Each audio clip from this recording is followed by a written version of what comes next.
Boa tarde, boa noite, quem estiver assistindo. Esse é o nosso trabalho. Vamos abranger os protocolos FTP, SSH e SNTP. O primeiro deles é o protocolo SSH, que é o Secure Shell. Basicamente, é um protocolo que é utilizado para acessar uma máquina remotamente de forma cifrada, que é mais seguro. Ele utiliza a porta 22. Antes dele se utilizava o protocolo Telnet para fazer basicamente a mesma coisa, mas ele mandava o login, senha e os comandos, eles eram em texto claro, então era uma coisa não segura. Mas o SSH ele vem para contornar esse problema. Eu acabei falando no último slide, mas era isso, né? A gente pode usar ele também, além de para acessar, a gente pode utilizar ele para criar túneis cifrados, tipo, passar por uma máquina para acessar a outra. A gente pode utilizar também o SCP e o SFTP dentro dele, que são maneiras de transmitir e enviar arquivos utilizando o protocolo SSH. E a gente pode tanto acessar uma máquina utilizando senha, estando na mesma rede que ela, ou utilizando um par de chaves, que pode ser ou uma chave pública, onde todo mundo que tiver essa chave pode acessar, ou uma chave privada. E tudo isso, independente dessas duas, precisa ter uma chave de host, que é uma chave que prova que aquele usuário daquela máquina é ele mesmo. E isso tudo é uma forma de ir contra o man in the middle, que é tipo assim, quanto menos passos humanos tiver, é mais chance de evitar possíveis problemas. E tudo isso acontece em um único canal TCP. Bom, para esse laboratório nós subimos algumas máquinas, né, que são 3 containers Docker. Eles estão rodando tudo na mesma rede, que é uma rede local, né, que a gente chama aqui de LabNet. Então, a minha máquina, que é a máquina do SSH, é uma máquina que está rodando um Debian mínimo mais o OpenSSH. Elas foram criadas a partir de um conjuntinho de comandos, que a gente simplificou tudo através de makes, né? Então, utilizando makeup, a gente sobe todas as máquinas, todos os containers, e roda os scripts para gerar o par de chaves. Na parte prática, a gente pode poder verificar tudo que acontece através dos logs do próprio Docker. Sobre estar ou não na mesma rede. Como está tudo rodando na mesma máquina, então é tudo local, e as portas do Docker estão públicas. Os containers, por padrão, né, para esses protocolos, eles utilizam portas conhecidas, que no caso são a 22, 21 e 123, né, para UDP, mas em especial para o SSH, agora nós vamos utilizar a porta 2222, porque, enfim, tem outros SSHs conectados na minha máquina e pode ter algum tipo de colisão, pode gerar algum problema, e vamos evitar isso. Bom, no primeiro acesso, depois de rodar o makeup e gerar o par de chaves, um par de chaves foi gerado no meu lado, que seria esse arquivo, o labed, mais 25519, que é um nome meio padrão. Ele guarda a identidade do meu servidor no arquivo que é o no-host, né, é host conhecidos, e adiciona num arquivo de configuração que costuma ficar dentro da pasta .ssh do nosso computador, e ele chama essa configuração de lab e labpass, e depois a gente explica melhor o que é cada uma delas. Já dentro do servidor da máquina que foi criada, ele recebe a minha chave pública e põe ela em authorized keys, que vai ser um arquivo também de configuração, contendo todas as chaves que são autorizadas a acessar a acessar esse servidor. E também ganhou chaves de hosts, que é aquela que define qual que é a identidade daquele servidor. A partir desse setup, a gente pode acessar esse servidor utilizando o comando sshglab. Bom, então, dentro dessa configuração, né, que nós utilizamos, a gente também define um outro arquivo de configuração, que é o sshd-config. Aqui em host key, a gente põe o caminho para a chave de quem é o servidor. A gente define que pode ser acessado por chaves públicas, pode ser acessado através de senha, e onde é o caminho do documento de chaves autorizadas. Já na minha máquina, no arquivo config, dentro da pasta /ssh, a gente faz a configuração do host, chamando ele de lab, põe o IP dele, que nesse caso aqui é o IP do localhost, define a porta, o usuário que vai acessar, então quando a gente estiver lá dentro vai ser com o usuário labuser, e o caminho para a minha chave. Bom, outra opção, isso aqui é a melhor opção possível, né? Porque dessa forma, o par de chaves é mais seguro. Para tu conseguir acessar uma outra máquina dessa, tu teria que alguém ter te enviado a chave daquela máquina específica, e evita ataques como SSH Brute Force, onde tu vai tentando uma senha em uma porta que está aberta até que uma hora tu acaba acertando a senha e entra na máquina. No nosso laboratório, tu pode fazer um cenário onde tu entra com a senha através de SSH LabPass, ele vai pedir uma senha e tu poderia entrar no servidor da mesma forma. Dentro do SSH também pode ter a transferência de arquivos através do SCP. Como ele acontece aqui? Eu estou utilizando o comando echo, e dentro do comando echo eu escrevo o arquivo cifrado de ponta a ponta na pasta temporária e salvo ele como oi.txt, e logo em seguida eu envio através do comando scp, utilizando a configuração que está na pasta cliente/sshconfig, o arquivo oi.txt e mando ele para a máquina lab. Que, aí eu tô falando que vai para a máquina lab. Para onde? Para a pasta home, dentro do usuário lab user, esse arquivo. E utilizando o protocolo SSH, sem necessariamente, tipo, entrar dentro do terminal daquela máquina, eu posso usar só o protocolo para fazer uma coisa específica ainda dentro da minha máquina, mas entrando naquela. Tipo assim, sem terminar no outro terminal.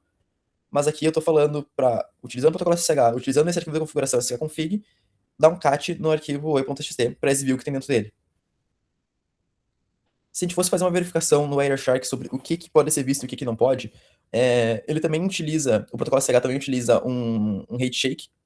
Então, no banner do Wireshark daria para ver qual é a versão do SSH que nós estamos utilizando, ela é visível, daria para ver qual é o algoritmo que vai estar sendo utilizado para cifrar o que está dentro dos pacotes, mas os pacotes, propriamente ditos, não vão estar sendo exibidos porque eles vão ter sido cifrados por esses algoritmos. Eu vou falar um pouco agora sobre o FTP, que é basicamente um protocolo feito para transferir dados. As principais características dele é que ele possui 2 canais TCP, um de controle e um de dados, e também, no protocolo puro, o texto inteiro é sem nenhuma criptografia. Pode passar. Bom, como eu disse, ele é um protocolo que foi criado para transferir arquivos entre um cliente e um servidor. Ele é um dos protocolos mais antigos da internet, sendo criado em 1985, e ele possui alguns comandos por padrão que servem para enviar, baixar ou listar os diretórios remotamente. Hoje ele seria mais ideal de ser utilizado em redes internas controladas ou em sistemas legados. Fora esses casos, o ideal seria utilizar protocolos como o FTPS ou o SFTP, que eles têm uma segurança bem maior. O FTP ele utiliza 2 canais TCP, como eu disse anteriormente, que é o de controle, na porta 21, e o outro que é o de dados. E ele também tem o modo ativo e passivo, que eu vou explicar um pouquinho mais pra frente. E ele autentica o usuário e senha em texto claro por padrão, ou seja, sem nenhuma criptografia. Bom, o canal de controle ele possui comandos que a gente pode utilizar para listar os arquivos, enviar ou baixar algum arquivo e etc. Através do canal de dados, o arquivo viaja por outra conexão em uma porta mais alta da faixa, que no nosso caso a gente utilizou essa, que é a 21.100, 21.110. O FTP possui o modo ativo, que o servidor se conecta de volta ao cliente, porém, nesse caso, a gente tem um conflito com o firewall do cliente que pode impedir que a conexão aconteça. Já pelo modo passivo, o cliente se conecta ao servidor. E esse é o modo que a gente utilizou, forçando ele utilizando o parâmetro "-p". A gente fixou a faixa 21.100, 21.110 para o Docker conseguir mapeá-la, porque sem isso o modo passivo iria apenas sortear qualquer outra porta alta aleatória. Pode passar. Aqui é um exemplo de como que o nosso FTP funciona, que eu vou detalhar mais para frente na parte prática, mas falando um pouco sobre a proteção. O nosso usuário e senha, assim como o conteúdo dos arquivos que trafegam entre o cliente e o servidor, eles não têm nenhuma criptografia. Se a gente for utilizar algum aplicativo de monitoramento, como o Wireshark, por exemplo, que esteja monitorando a interface virtual interna do Docker, o filtro FTP vai mostrar todas as strings de senhas e comandos completamente em linguagem natural, que é o completo oposto do SSH, que tem uma criptografia. Pode passar. Bom, a gente utilizou um confinamento no servidor, utilizando o comando shroot, que ele nos ajuda a prender o usuário na própria home, mudando a root de onde ele vai entrar, fazendo com que ele não consiga ver o resto do sistema. A gente utilizou a UMask 022 também, nos arquivos que são enviados via FTP, transformando eles em 644. Assim, o FTP user, que é o usuário que a gente usou, ele pode ler e escrever os arquivos, enquanto os outros usuários podem apenas ver esses arquivos.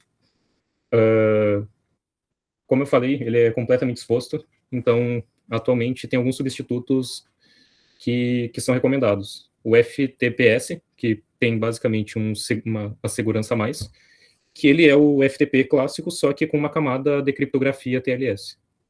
O SFTP, ele, por mais que pareça, por causa do nome, ele não tem nada a ver com o FTP original. Ele faz parte do SSH na porta 22, mas, né, ele tem uma segurança muito maior. A gente manteve o protocolo em texto claro de propósito para mostrar que ele está obsoleto e que ele não deve ser usado em sistemas oficiais por causa dessa baixa segurança dele. Pode passar. Tá, agora eu vou falar um pouco sobre o último protocolo do nosso trabalho, que é o SNTP, que no caso é o Simple Network Time Protocol. Ele é uma versão simplificada do NTP, usada para consultar ou sincronizar o relógio de uma máquina pela rede. A ideia principal é simples. Um cliente pergunta a um servidor de tempo qual é o horário correto, recebe uma resposta e a partir disso consegue calcular a diferença entre o seu relógio local e o relógio do servidor. Pode passar. O SNTP é usado quando uma máquina precisa saber a hora correta, mas ele não precisa atuar como servidor de tempo completo para outras máquinas, ou seja, ele precisa ter horário com hora, minutos e segundos e milissegundos. É comum em sistemas mais simples, scripts, dispositivo embarcado, ou quando o cliente só precisa consultar a hora de tempo em tempo, diferente de um daemon completo da NTP.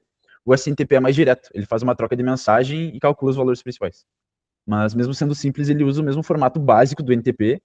Por isso, nós conseguimos observar campos como versão, modo, extrato e timestamps, que eu vou falar um pouco mais para frente. Aí tá.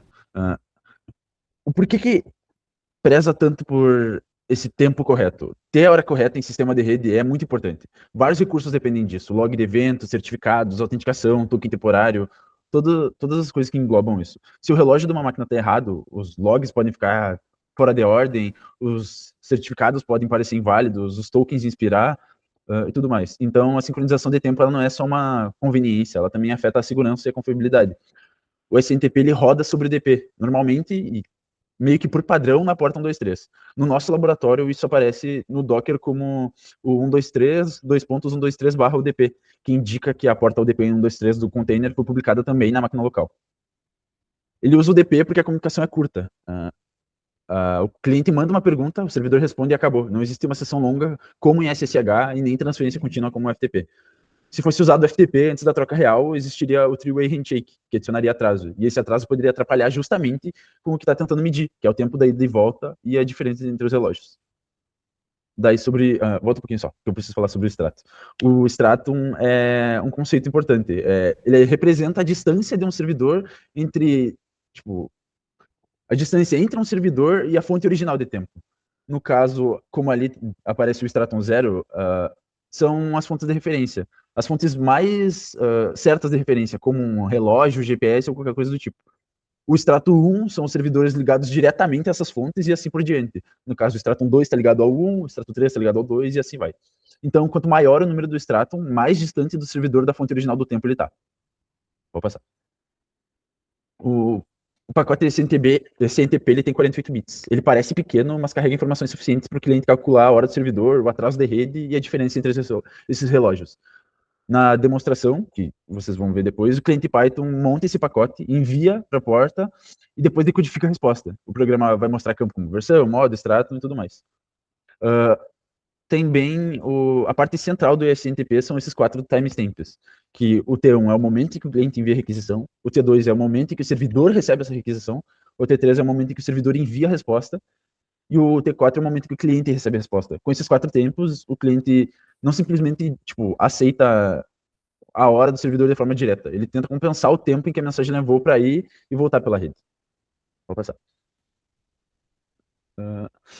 Uma limitação do SNTP básico é que ele não autentica o servidor por padrão. Isso significa que, em uma rede insegura, um atacante pode tentar responder com uma hora falsa, e esse tipo de ataque é chamado de NTP spoofing. Manipular a hora de uma máquina pode causar problemas sérios, como eu já falei anteriormente, sobre os logs, os certificados e tudo mais. E uma mitigação moderna para isso é o NTS, que é o Network Time Security, que adiciona a autenticação do NTP usando os mecanismos baseados em TLS.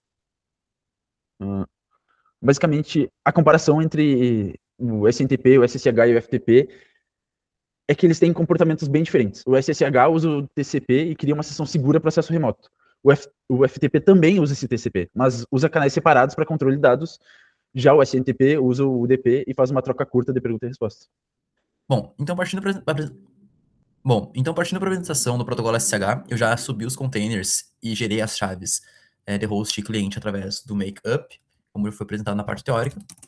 Também vou rodar aqui um Docker Logs referente ao container SSH, para a gente verificar o que está acontecendo. Através do arquivo config, eu consigo dar um sshLab. E agora eu estou dentro do container, que é a máquina que nós estamos acessando, né? Utilizando eu estou com o usuário lab user, né? A gente pode confirmar isso através do comando whoami. Posso dar hostname também.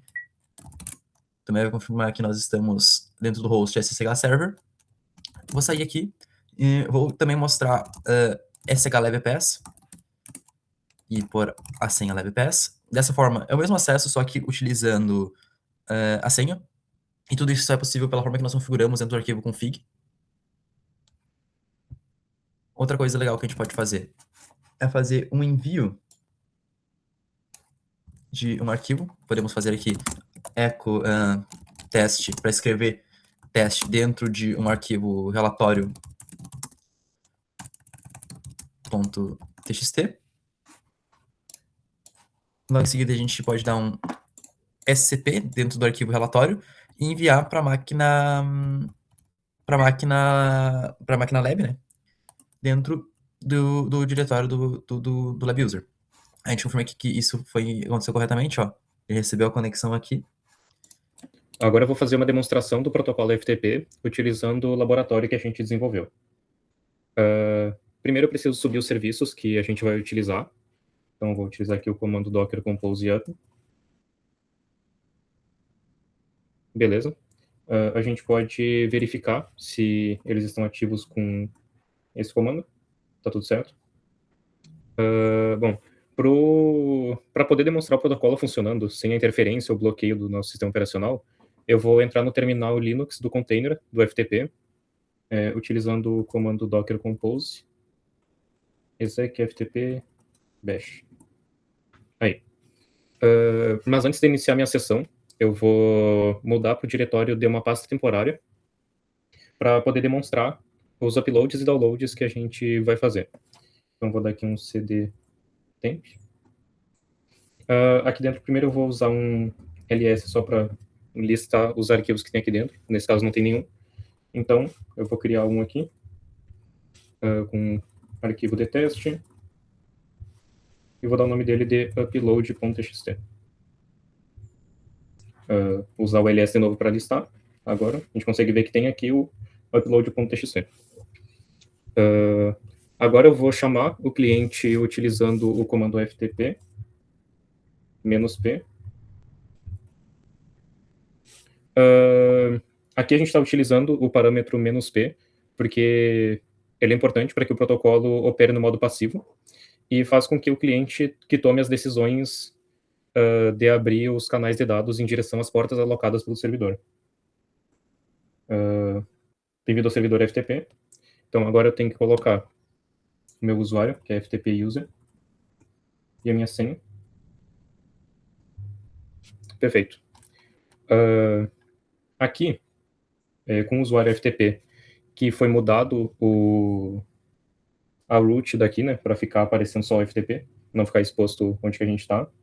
Eu vou usar o ls para ver os arquivos que tem aqui dentro. A gente tem esse exemplo.txt que ele foi criado já por um script nosso, que está aqui, ó, dentro dessa pasta data aqui, exemplo.txt. E agora eu vou utilizar o get exemplo.txt para fazer o download desse arquivo que está no Docker para a pasta temporária que a gente está dentro no momento. Perfeito. Agora eu vou fazer o upload do arquivo que a gente criou agora, com o put upload.txt. E a gente pode ver que o upload apareceu aqui, ó, um arquivo de teste que eu tinha escrito ali em cima. Agora a gente pode dar um buy para sair do FTP. E voltando aqui para nossa pasta temporária, com ls-l, a gente pode listar os arquivos que a gente tem dentro da pasta temporária, e agora a gente pode ver que está aqui o upload que a gente criou anteriormente, e o exemplo.txt, que foi o arquivo que foi feito o download através do FTP.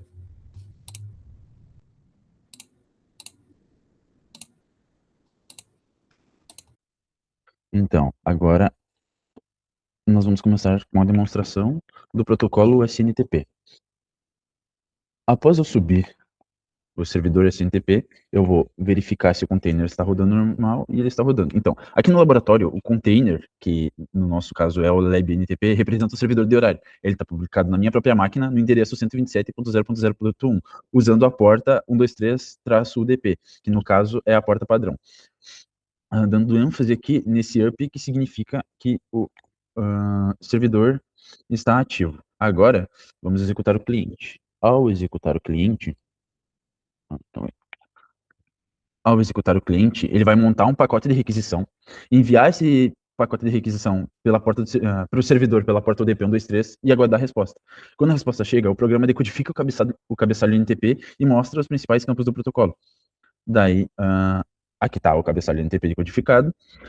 O campo versão vai mostrar a versão do protocolo. O campo modo vai indicar o tipo de mensagem, que no caso aqui, quando aparece o modo 4, significa que a resposta veio de um servidor.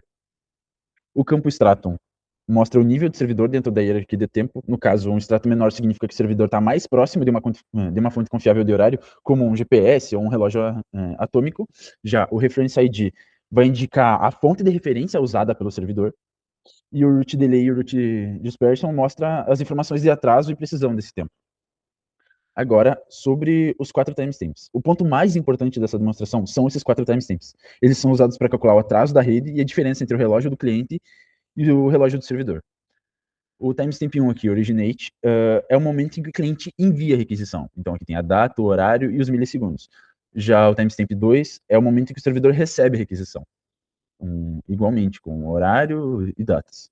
Daí, o timestamp 3 é o momento que o servidor envia a resposta. E o timestamp 4 é o momento que o cliente recebe a resposta. Ou seja, primeiro o cliente envia a requisição, o servidor recebe a requisição, o servidor envia a resposta e o cliente recebe a resposta.